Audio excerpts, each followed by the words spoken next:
Hey, it's Joshua here with another edition of Mortgage Clarity.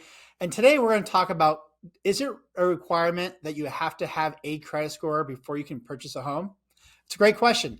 Actually, a lot of programs will allow what's called alternative credit. So what this means essentially, if you're going to apply for a home loan and the lender pulls your credit report and you have no score, you just simply have not used credit ever, or perhaps it's been so long since you've had active credit that your credit score is just not there.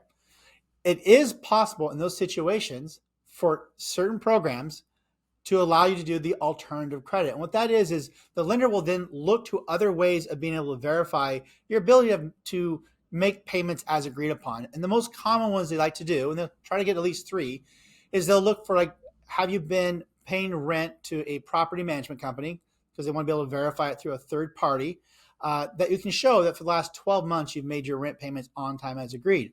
That's one of the favorite ones that they would like to use.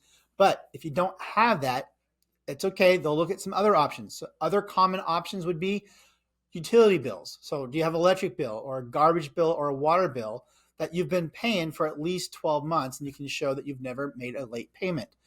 Car insurance would be another one that they could look to, or even possibly health insurance. Again, the idea here is some type of reoccurring monthly debt that you have that the lender could verify a history of at least 12 months of making those payments as agreed and can use that. Now, if you switch in the middle of that, you switch from one power company to another power company, you don't have 12 months. So it's 12 months as agreed with those. And what they'll basically do is they'll take that and they'll generate what's called the alternative credit score, and you can qualify with it. Now, a couple little caveats with that is, one is when you have no score, your credit report still has to show no derogatory items. It is possible to have no score because everything aged out. But when you look at the report, you can tell that maybe 6 years ago, 7, 10 years ago, there was a collection, there was a judgment, or there was a late payment. If that shows up, then the alternative doesn't become an option because there is a history already reported of not having made it.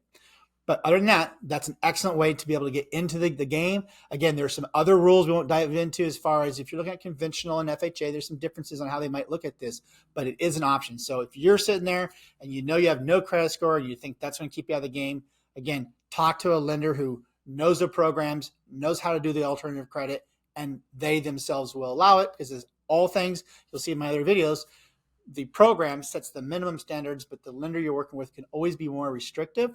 So you might be working with somebody who they will not do alternative credit, but that doesn't mean the program won't allow it. So be careful for that. So I hope you found this helpful. If you did, hit the thumbs up, subscribe, and share this with other people who might have questions about, what do I do if I don't have a credit score? Until next time.